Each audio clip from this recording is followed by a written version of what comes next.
마음을 엽니다. 지평을 엽니다. 불통의 시대를 넘어 새로운 아침을 엽니다. 신율의 출발 새 아침. 신율의 출발 새 아침 3부 순서 광고 듣고 시작합니다. 아이시스 8.0. 왜 핑크냐고요? 핑크는 건강하다는 증거니까. 건강에서 핑크라벨 균형 잡혀 8.0. 해교의 생기 비결. 건강한 미네랄 밸런스가 핑크빛 생기를. 핑크빛 생기 에너지. 아이시스 8.0. 전 핑크만 챙겨요. Turn on the art.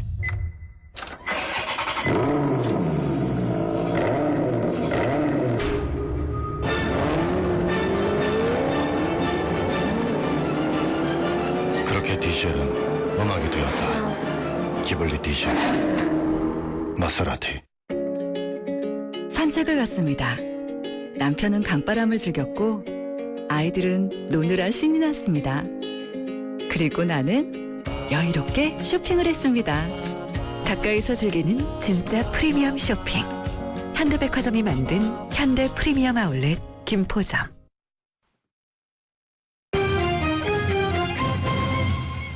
경제 이슈 알아보겠습니다. 한국경제TV의 신인규 기자 연결합니다. 신 기자. 네, 안녕하십니까? 예, 우리나라 경제 심리가 상승하고 있다는 지표가 나오고 있어요. 다행이네요, 이거. 예? 네, 어제 부동산 쪽에서 주택 경기가 호전되고 있다고 말씀드렸습니다. 여기에 이어서 기업들이 체감하고 있는 경기가 나아지고 있는 것으로 조사됐습니다. 이 한국은행이 4월 기업 경기 실사 지수와 경제 심리 지수를 발표했는데요. 제조업황 기업 경기 실사 지수가 80으로 지난달보다 3포인트 상승했습니다. 예. 올해 1월부터 넉 달 연속 상승세고요. 지난해 4월 이후에는 가장 높은 수준으로 올라온 겁니다. 예, 그렇군요. 기업 경기 실사 지수? 예? 이게 뭐예요? 그러니까 80이라는 게 좋은 거예요, 나쁜 거예요? 이제 기업 경기 실사 지수에 대해서 간략하게 설명을 드려야 될 것 같습니다. 예. 현재 기업들이 체감하고 있는 경영 상황이랑 앞으로 전망이 어떻게 될까를 수치로 나타냈습니다. 기준이 100입니다. 그러니까 예.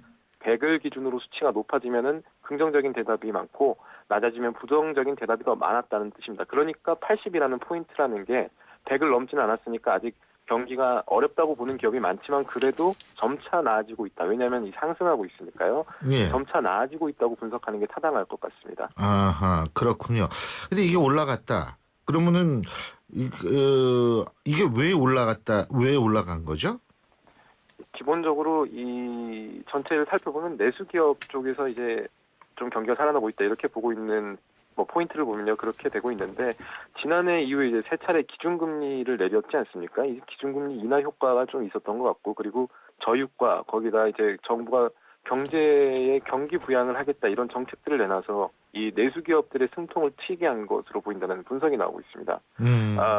실제로 이제 기업들이 느끼는 애로사항을 살펴보면은 이번 달에는 내수 부진이랑 자금 부족 부문 그러니까 내수가 어렵고 돈도 돌지 않아서 힘들다는 기업의 수가 계속 줄고 있고요. 또 이제 비제조업에서는 서비스업 쪽에서는 정부 규제 수치가 0.5% 하락했습니다. 0.5포인트 하락했습니다. 이 정부 정책도 기업의 숨통을 틔워주고 있다. 이렇게 기업들이 생각하고 있다는 겁니다. 예. 오늘 저희 YTN 라디오 7주년 기념 이벤트가 많아가지고 시간이 조금 밀렸네요. 예. 네. 오늘 말씀 여기까지 듣겠습니다. 고맙습니다.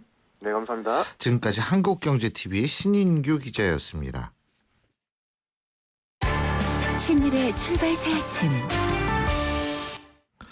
예, 앞서 2부에서는 여당의 입장 들어봤죠. 재보선 선거에 대한 야당의 입장 지금 들어보겠습니다. 새정치민주연합 최재성 의원 연결합니다. 최 의원님. 네, 안녕하세요. 예.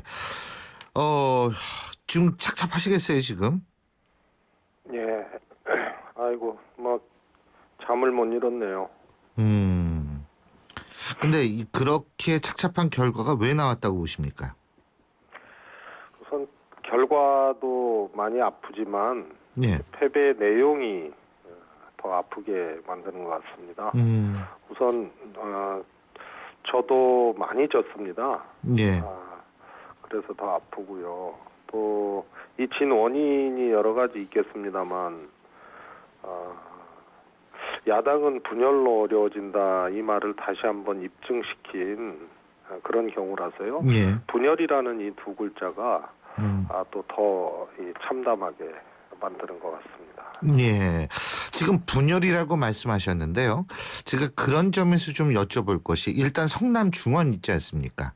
네. 거기에서도 김미희 후보가 나왔어요. 그죠? 근데 김미희 후보하고 지금 물론 무소속 신분입니다만 새정치민주연합 후보의 이 득표율의 득표율을 합해도 이 새누리당 당선자의 이 득표율에 못 미치거든요. 네. 그럼에도 불구하고 분열에 영향을 미쳤다고 생각하십니까? 성남 같은 경우는 좀 특수한 경우라고 볼 수 있는데요. 예. 우선 뭐 전통적으로 야당이 강한 지역인 것은 분명합니다. 맞습니다. 예. 그래서 야권 후보의 득표율을 합산을 해도 여당 후보를 못 넘어서는 결과가 나왔는데요. 이것은 이제 분열이라는 이유 하나와 근데 이 경우에는 이제 정당이 좀 다르거든요. 예. 김미희 후보와 정한석 후보가. 그 다음에 이 인물 구도에도 조금 영향이 있었던 걸로 보고요. 특히 저는 이번에 세 가지 글자를 떠올렸습니다. 예. 하나는 분열이고요. 예. 하나는 호남. 그다음에 그건 참 중요하죠. 예, 그다음에 새로운 시민, 예. 시민들의 정치 소비 이것이 새로운 패턴을 이미 만들어가고 있는데 그것을 읽어내지 못한 것.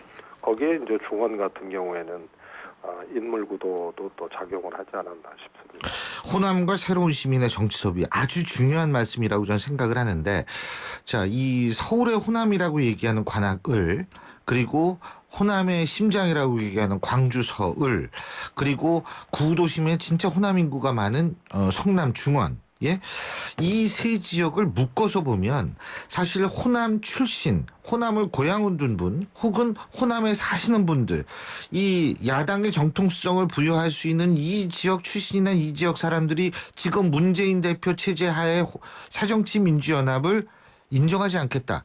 혹은 거부하고 있다. 이렇게 볼 수는 없다고 보십니까?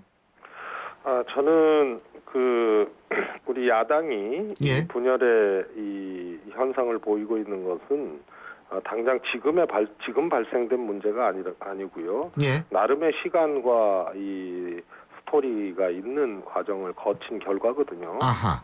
예. 그래서 야당이 분열과 통합을 거듭해 오면서 이 10여 년 동안 큰 질곡을 형성한 게 이제 하나 있고요.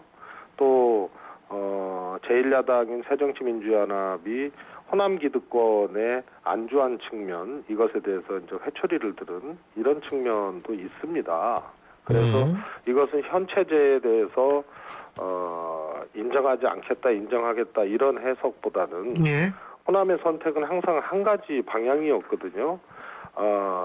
전국적인 대한정당이 되라. 그다음에 집권해라. 그런데 너희 왜 분열하고 있나 해서 이번에는 큰 집에 회초리를 저는 들었다고 생각을 합니다. 이것을 이분법적으로 현 체제를 인정한다 안 한다의 문제로 예. 보기 어려운 것이 있습니다. 그렇다면은요 친노에 대한 반감, 문재인 대표 체제가 상징할 수 있는 친노에 대한 반감 역시도 뿌리 깊은 거는 아니었나요? 호남 지역에서?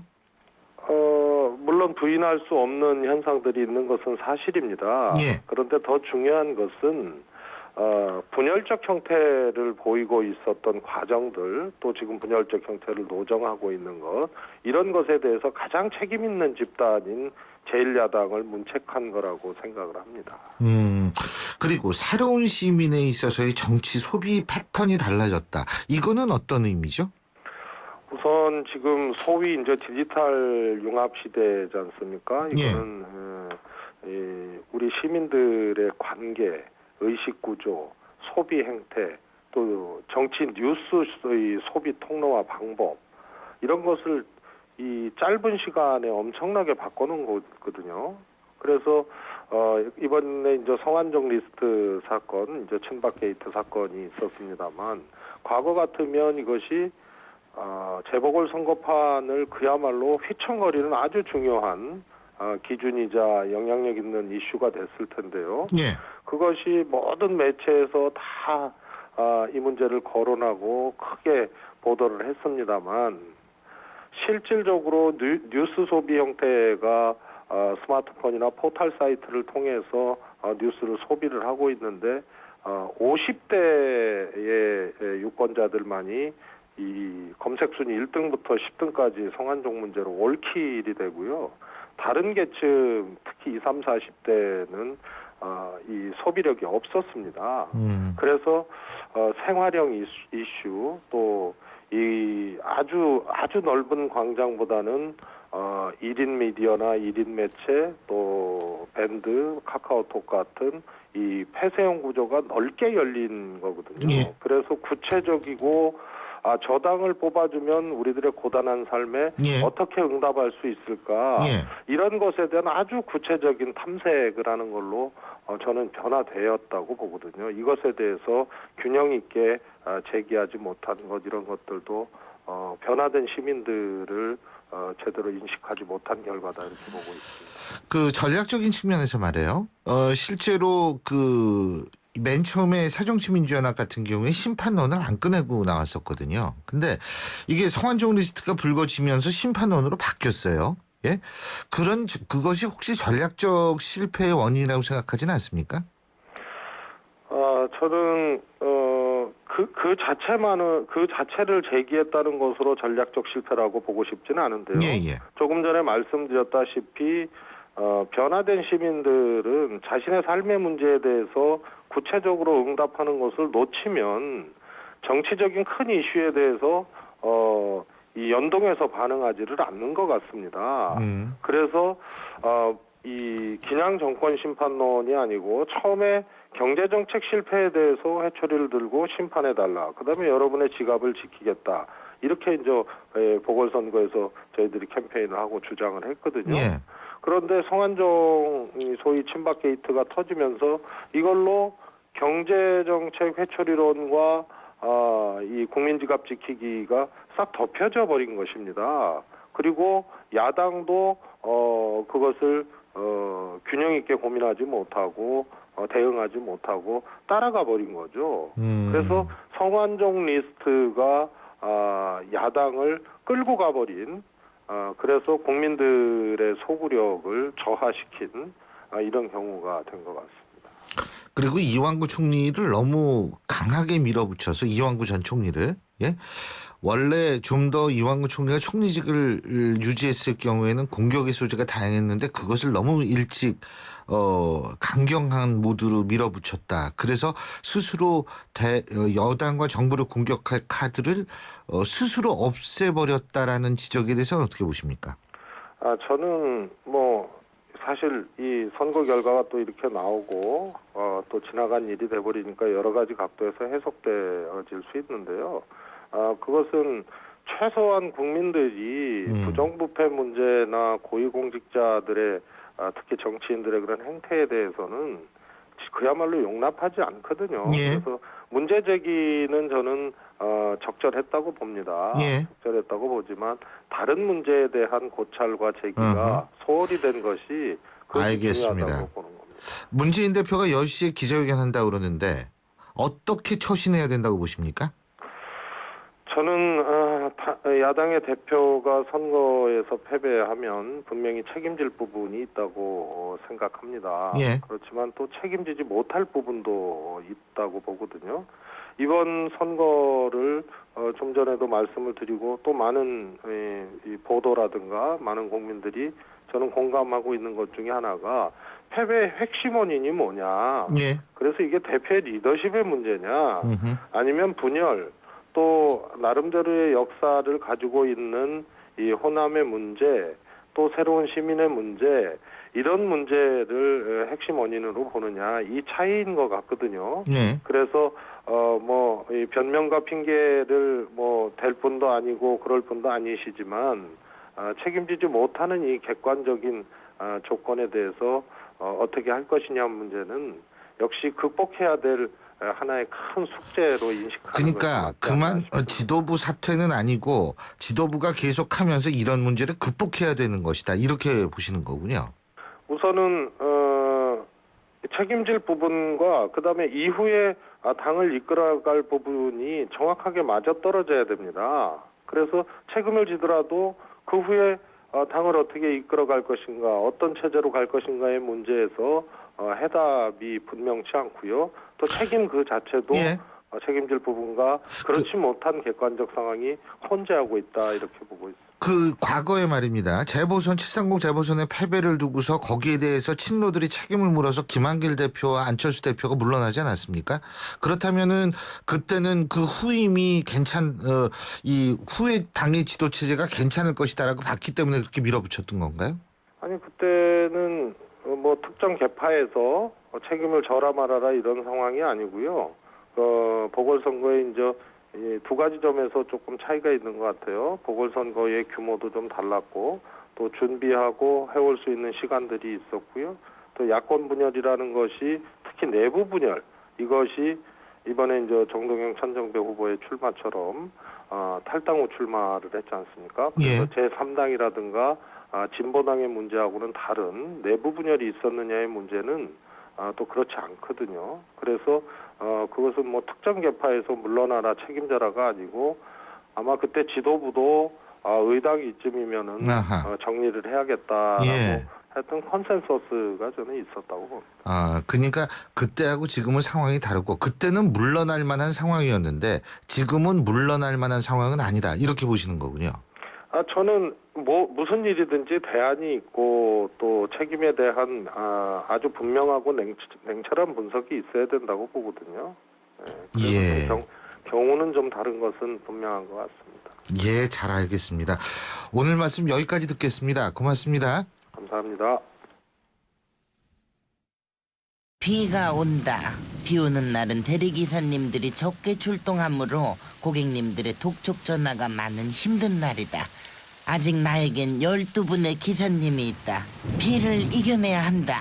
좌우로 정렬 2588 2588 좌우가 같네 좌우가 같아 2588 2588 해리의 숙취 해소 상쾌한 회식하기 전에 찍고 친구들과 달리기 전에 찍고 숙취 이제 상쾌한으로 찢어라. 간편한 환 타입이라 주머니에 쏙 찢으면 상쾌한 상쾌한 음주 전에 꼭 챙겨. 장그래 왜 그래? 아직도 안 풀립니다. 헛개수 몰라? 모르니까 가르쳐 주실 수 있잖아요. 100% 국산 헛개수를 챙겨. 그 다음날 갈증 해소엔 컨디션이 만든 신의 한 수 컨디션 헛개수. 갈증이 그냥 확 풀리네. 오늘도 챙길까요?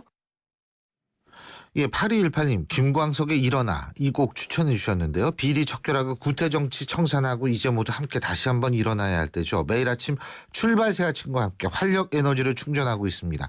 전 여러분을 통해서 활력 에너지를 충전하고 있는데 정말 고맙습니다. 신율의 출발 새 아침 3부 순서는 여기서 줄입니다. 잠시 뒤 4부에서 뵙죠. 날카로운 분석, 내일을 보는 시선, 신율의 출발 새 아침. 신율의 출발 새 아침 4부 순서 광고 듣고 시작합니다. 가나다라 마바사 자차카타파 전해주고 싶은 얘기 바람병에 담으면 한글이 모자랄지도 몰라. 병 하나에 담을 수 없는 초정탄산수 이야기. 파란을 일으키다. 초정탄산수. 바리스타 공유의 초간단 카누 레시피 공유.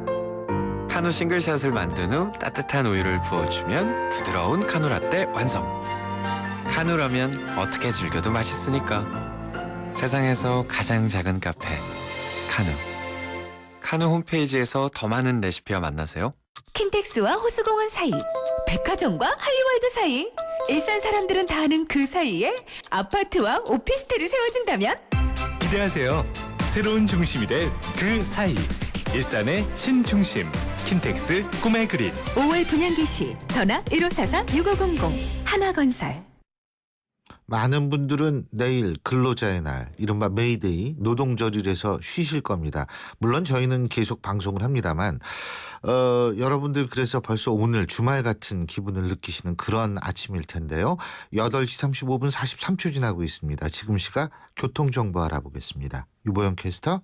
네, 출발새 지금 교통정보입니다. 양화로와 신촌로에도 이동량이 늘었습니다. 도심 쪽으로 서교동 4거리에서 동교동 3거리, 창천 3거리에서 신촌 기차역, 이대역에서 안현교차로 구간 차간 거리가 좁혀져 있고요. 통일로도 도심 쪽으로 연신내역 부근이 어렵고 불광역에서 독립문역까지 정체고리가 이어져 있습니다. 종로는 도심 쪽으로 용두동 4거리에서 동대문역, 반대쪽 동대문역 부근에서 다소 더딘 흐름 보이고 있고요. 과천대로가 남태령국에서 사당역, 이후로 동작대로가 경문고등학교까지 속도로 못 내고 있습니다. 분당 수서로 청담 쪽으로는 장진아들목에서 탄천일교까지 더딘 흐름 보이고 있습니다. 지금까지 출발새 아침 교통정보 요보연이었습니다.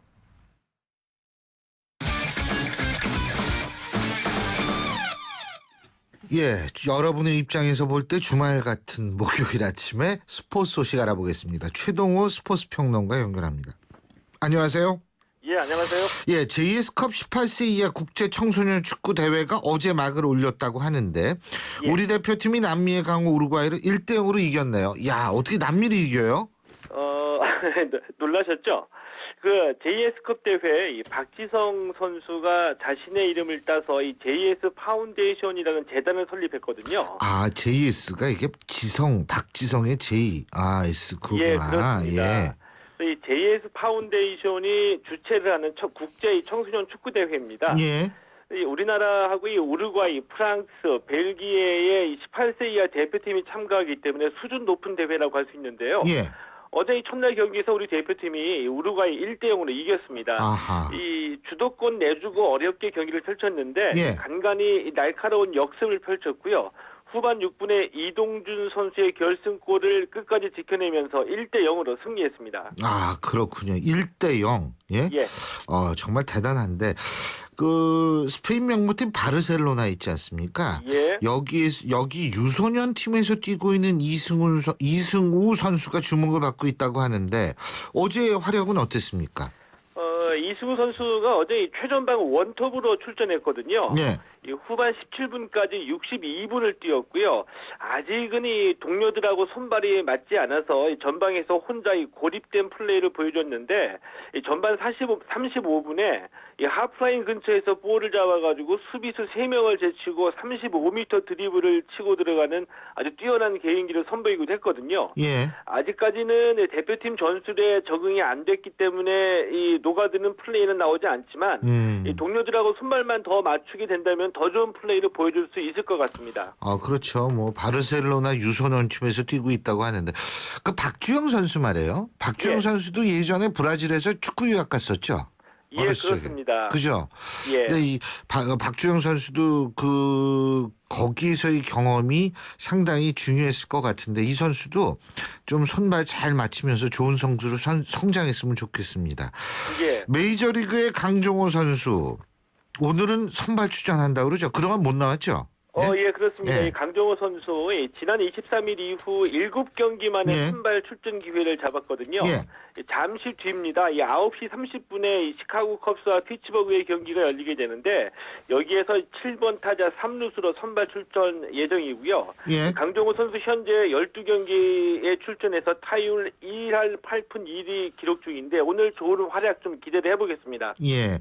자, 프로야구 얘기인데 말이에요. 예. 올 시즌 KBO 리그에서는 기아가 유독 극적인 이 순간을 많이 만드는 것 같아요.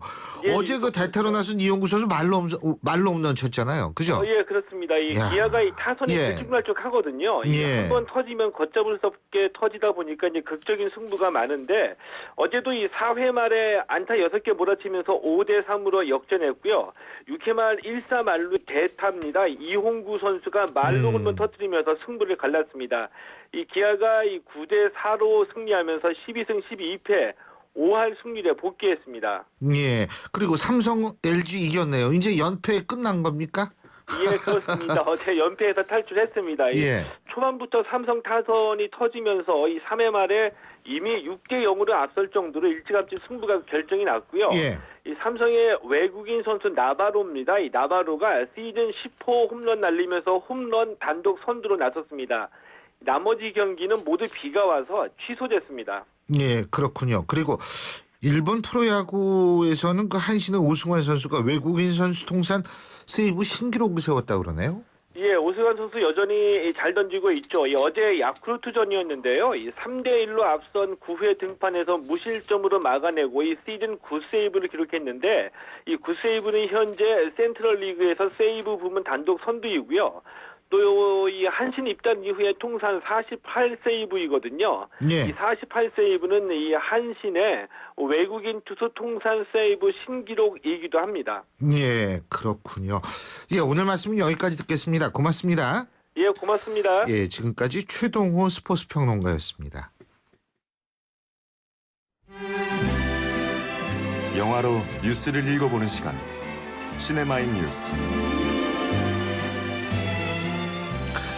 예, 저희 이 음악이 좀 바뀌었죠. 갑자기 샬리 댄스, 춤을 추실까요라는 그런 단어가 떠오르는 듯한 음악입니다. 바로 시네마인 뉴스인데요. 이제부터 목요일로 자리를 옮겼습니다. 오늘도 영화평론가시죠? 오동진 씨, 오늘은 전화 연결하겠습니다. 오동진 네. 평론가님, 안녕하세요. 네, 안녕하십니까? 네. 예, 안녕하세요. 카톡 네. 왔어요. 네, 제가 지금 소리 줄여놨습니다. 예, 예. 어제가 재보선이었고, 근데 뭐 재보선에 대한 거는 특정 지역에 국한돼 있기 때문에 뭐 그렇게 전체 뭐 문화계에 영향을 안 미칠 것 같은데, 네. 극장관 요새 어떻습니까? 뭐 어쨌든 재보선은 미디어에서 굉장히 뜨거웠으니까요. 네. 뭐 영향을 미쳤다면 영화를 소개할 수 있는 프로그램이 줄어들었거나, 아하. 또는 광고가 그죠? 줄어들었거나 뭐 그렇겠죠. 네. 예. 극장관은 뭐 여전히 비수기를 탈출하기 위해서 굉장히 애를 쓰는 분위기고요. 예. 뭐 지난주에 말씀드린 것처럼 어벤져스 2가 여전히 맹위를 떨치고 있습니다만 그래도 그 열기에 조금은 가라앉고 있는 거는 같습니다. 예. 어벤져스 2. 어벤져스 1보다는 상당히 스토리는 있는 것 같더라고요. 예. 스토리는 복잡하게 만들어 놨는데 네. 지금 제가 그 박스오피스를 좀 들여다 보니까 예. 지금 개봉된 지가 23일 날 개봉됐으니까 한 일주일 된 거죠. 예. 일주일 막 돼가는데 한 430만 정도를 했습니다. 그래서 그 처음에 생각했던 것보다는 금방 1,000만 관객을 달성할 거라고 생각을 했었는데요. 예. 그 속도는 조금 더뎌지는 것 같고요. 스크린 수는 1,600개 정도니까 스크린 수도 한 200개 정도가 빠졌습니다. 예. 관객들이 한 번에 집중을 했다가 생각보다는 그렇게 열광적으로 지금 막 몰고 가는 것 같지는 않고요. 아하. 초기에 너무 또 극장수를 많이 잡았던 것이 오히려 역효과를 가져오는 것 같습니다. 네. 근데 이게 또 하나 어제 이제 선거가 뭐 재보궐선거 4개 지역에서 치러졌습니다만 네. 근데 몇 해 전부터 그 총선 같은 큰 선거가 있으면 투표가 어떤 끝나면 특정 영화가 영향을 받죠. 그러면은 좀 잘 나가는 영화들이 바뀌는 모양이에요. 그러니까 이제 잘 생각하시면 2012년 대선 때 그 레미제라블이 500만 관객을 넘기면서 아주 이상 현상을 보였고요. 그리고 730 보선 때 그 명량이 또 어마어마한 1,400만 관객인가요? 하여튼 1,400만 관객 정도로 제가 기억하는데요. 예. 어쨌든 굉장히 많은 그 관객수를 모았죠. 제가 봤을 때 레미제라블은 대선 때 그 특정 정당을 말씀드려서 죄송합니다만 새정치민주연합을 지지했던 그 지지자들의 그 대거 그 실망한 그런 마음들이 레미제라블에 몰렸다는 것이 정설입니다. 사실은 그 영화사인 그 UPI도 그렇게 분석을 하고 있고요. 예. 왜냐하면 레미제라블의 마지막 장면을 보면 1780년대 1789년에서 1848년까지가 프랑스 장면인데요. 그렇죠. 아마 그 1800년대 중반쯤에 벌어졌던 프랑스의 시가전, 아주 처절한 시가전의 마지막 장면이 나오기 때문에 아마 그런 부분에 감정이입을 많이 하신 분들이 레미제라블에 대거 몰렸고, 그래서 아주 특이하게도 전 세계에서 가장 잘 된 그 나라였습니다. 500만 관객을 넘겨서 그 할리우드 쪽에서도 굉장히 놀랐었던 그런 상황이었었고요. 명량의 인기도 초기에는 사실은 730 보선에서 그 야권을 지지했던 그 야권 지지자들이 대거 또 처음에 그 이순신 장군의 한 측면, 그러니까 민족을 생각하거나 또는 그 나라를 생각하는 그런 측면들의 그 경도돼서 초기 흥행을 좀 촉발시켰던 측면이 있습니다. 그래서 선거라고 하는 것, 투표라고 하는 것이 특정 영화 또 정치적인 어떤 그런 색깔을 갖고 있는 영화에 일정 정도 그 흥행에 영향을 미친다는 것이 이제 저희가 그 보고 있는 그런 분석 틀이기도 합니다. 뭐 감정이입이야 자유고 그 또 네. 어떤 측면에서 내가 감정을 이입하느냐 이런 거야 뭐 본인들의 주관적인 선택에 관한 문제니까 뭐 어떻게 얘기할 수는 없지만 선거를 직접적으로 다른 영화도 많잖아요, 근데. 예? 할리우드에서는 이걸 오락 영화로 다루기보다는 정면의 정치 스릴러로 다룬 작품도 많고요. 예. 할리우드가 굉장히 정치적으로 난이도가 높은 그런 영화를 많이 찍죠. 예. 아마 기억하시는 영화는 요즘 아주 딱 맞는 영화가 웹도독 같은 작품이죠. 아하. 예. 네.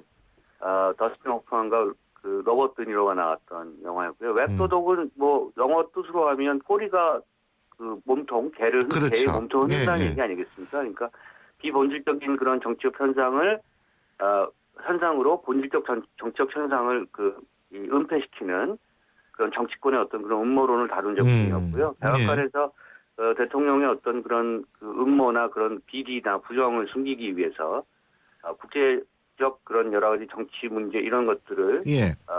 그 언론의 커버리지로 덮어버린다는 그런 얘기였습니다. 그래서 어떻게 보면 웹도독 같은 작품 보면 무릎을 치시면서 요즘 우리 정치 상황과 왜 이렇게 닮았을까 뭐 이런 생각을 하시는 분도 계실 거고요. 정치는 근본은 어디 나라든 다 똑같으니까요. 예. 그렇죠. 그러니까 저는 사실은 이런 현상이 영화나 또는 그 정치나 궁극적으로 정치적 불신으로 이어지면 안 된다고 생각하는데 웹도독 같은 작품을 보면은 정치는 믿을 게 못 되는구나 이런 생각을 자꾸 하게 되고요. 그런데 한편으로 또 이제 희망적인 그런 내용을 담고 있는 작품들도 많습니다. 이미 고인이 됐지만 로빈 윌리엄스 주연의 맨 오브 디 이어 같은 예. 작품은 미국이 양당제 아닙니까? 공화당하고 민주당. 예. 그런데 이제 무소속 이번에 광주에 나온 천정배 의원처럼 예. 무소속 그 대통령 후보로 출마해서 대통령이 당선된다는 얘기인데요. 그 과정이 아주 재밌게 펼쳐지고요. 예. 미국의 공화당 민주당의 대통령 후보전이나 또는 대통령 선거전 자체가 얼마나 금권 선거나 그런 여러 가지 조직 선거에 경도되어 있는가를 보여주면서 예. 한 정치 신인이 새로운 어떤 정치적인 비전을 가지고 접근했을 때 대중들이 얼마나 열광하는가 예. 이런 것을 보여주는 작품이었습니다. 정치. 지난 시절의 작품이긴 합니다만 정치도 역사처럼 대부분 좀 반복되는 경향이 있어요. 당연히 그렇죠. 네. 근본이 같으니까. 네, 이런 영화들은 언제나 그 선제성이 있는 예. 그런 작품들이라고 보여집니다. 네. 정치 불신 말씀하셨는데 정치는 국민들의 입장에서 볼 때 신뢰의 대상은 될 수도 없고 된 적도 없어요. 단지 왜 하는지 모르겠어요. 국민들이 정치를 잘 이용해서 우리 국민들의 이익을 높이도록 잘 이용해가지고 쓰면은 되는 대상이 정치지 이걸 막 믿고 이럴 이유는 없죠. 네. 예. 잠깐만 저도 말씀하세요. 정치평론가는 아닙니다만 예. 그 이상한 형이 요새는 의사분도 네. 정치평론하는 경우도 있어요. 그건 좀 반대합니다만 제가 말씀하세요. 형식론 이상 모순인 게 예. 잘 뽑으면 시위를 안 하겠죠. 예. 네. 근데 뽑고 나서 시위하는 현상이 자꾸 반복되는 것은 잘 못 뽑았다는 얘기거든요. 근데 이제 이런 부분들에 대해서는 선거 자체가 여러 가지 측면에서 제도 개선이 있어야 되기도 하겠지만 그 국민들 의식도 사실은 지금 상당히 새로운 부분으로 진척될 필요성이 있다고 생각합니다. 그게 참 여러 가지 문제 우리나라는 지금 여러 가지 문제를 함축하고 있는데 자 그리고 말이에요. 잘 뽑고 조용히 살아야죠. 근데 아무리 잘 뽑아도 시위는 끊기지 않을 겁니다. 전 그렇게 생각합니다. 우리나라. 80년대에 제가 대학을 다녔습니다만 30년 동안 변한 게 별로 없는 것 같아서 조용히 영화를 하는 것이 옳은 것인지 모르겠는 고민이 많습니다. 지금 우리나라 영화는 어떻습니까? 아까 말씀드린 것처럼 어벤져스 2가 계속 이어질 거라고 생각했는데 이제 도전자가 있어요. 예. 김혜수와 김고은 씨가 주연한 차이나타운이 예상외로 평단과 그 관객들의 반응이 뜨겁고요. 아직 일반 관객들의 반응은 나오지 않고 있습니다만. 이거 시사회만 한 거예요? 차이나타운은 사실은 그 일종의 필름 느와르 계열이라고 하죠. 좀 어둡고 그 저지대의 얘기를 담고 있는 그런 작품입니다. 그래서 일종의 범죄 조직의 어떤 두목이 김혜수 씨인데요. 김혜수 씨가 그 길 잃은 아이들을 데려다가 이른바 이제 그 범죄자들로 키우는 그런 얘기죠. 그래서 어떻게 보면 이게 단순한 범죄 스릴러나 범죄 누아르라고 보기보다는 권력자의 얘기입니다. 그러니까 권력의 형태는 권력과 계급의 형태는 정치적 파트에서만 있는 것이 아니고 사회 어느 곳곳에서 그런 그렇죠. 어떤 그 계급 관계가 맞는 형성되고 얘기죠. 그렇게 권력 관계가 만들어진다는 것을 보여주는 그런 영화입니다. 예, 그리고요. 코미디로는 위험한 상견례, 경찰 가족 4위 뭐 이런 건데요. 예. 그 범죄자 패밀리 집안과 경찰 집안이 이제 사동 관계를 맺으면서 벌어지는 해프닝인데 이런 코미디가 한국에서 계속 나오고 있는 것을 좋아해요. 유사한 얘기가 있었던 것 같아요. 예, 제가 뭐 그 영화 제목은 얘기 안 하겠습니다만. 네네. 그렇군요. 그런데 은근히 또 대중들한테 인기를 모으고 있어서 계속해서 나오고 있는 것 같아요. 스틸 앨리스는 어떻습니까? 스틸 앨리스가 이제 지난 2월에 아카데미 시상식에서 여우주연상을 탔죠. 예. 아마 여러분들 기억하시는 것처럼 줄리엣 무어가 정말 무대에 올라서 기부하는 그런 장면 기억하실 텐데요. 예. 좀 뒤늦게 개봉하고 있는 작품이고 사실은 말씀드린 것처럼 반복해서 말씀드리지만 어벤져스 2의 그늘에 가려져 그냥 묻힐 영화가 될 가능성이 높았는데 오히려 이제 관객들이 좀 역전 현상이 일어나는 것 같아요. 좀 지겹고 지루하니까 예. 극장에서 똑같은 영화를 지금 걸고 있으니까 이제 예. 새로운 영화를 찾고 있고요. 그런 측면에서 스틸 앨리스가 좀 주목을 받는 영화가 될 가능성이 있습니다. 그리고 다큐멘터리 한 편 더 소개해드리고 싶은 게 이제 비비언 마이어를 찾아서라는 예. 작품인데요. 비비언 마이어라는 무명 사진 작가를 발굴한 한 감독이 다큐멘터리로 엮은 겁니다. 그래서 예. 아마도 아주 놀랍고 새로운 그런 사진 세계를 만날 수 있는 사진 작품 세계를 만날 수 있는 작품이고요. 영화고요. 이 영화를 만든 존 말루프가 얼마나 비비언 마이어라는 여성 사진 작가에게 경도돼 있었는지 그리고 예. 그 작품 세계를 대중들에게 소개하려고 노력했는지를 볼 수 있는 다큐멘터리입니다. 그렇군요. 예, 잘 알겠습니다. 평소 같으면 노래 하나를 부탁을 드릴 텐데 오늘은 네. YTN 라디오 7주년. 네네. 지금 우리 신아람 PD가 들어도 된다 그러니까 네. 노래 하나 제가 소개해 준비했어요. 주시죠. 네. 예. 네, 스튜 앨리스의 주제곡인데요. 예. If I Had a Boat라는 영화 If I Had a 노래입니다. Boat. 네. 예, 오늘 이 노래 함께 들으면서 오늘 여기서 마무리하죠. 오늘 말씀 잘 들었습니다. 고맙습니다. 네, 감사합니다. 네네. 예, 지금까지 영화평론가 오동진 평론가였고요. 지금 흐르는 곡 스틸 앨리스의 주제곡이죠. If I Had a Boat. If I had a boat, I'd go out on the ocean. And if I had a pony, I'd ride him on my boat. And we would all together.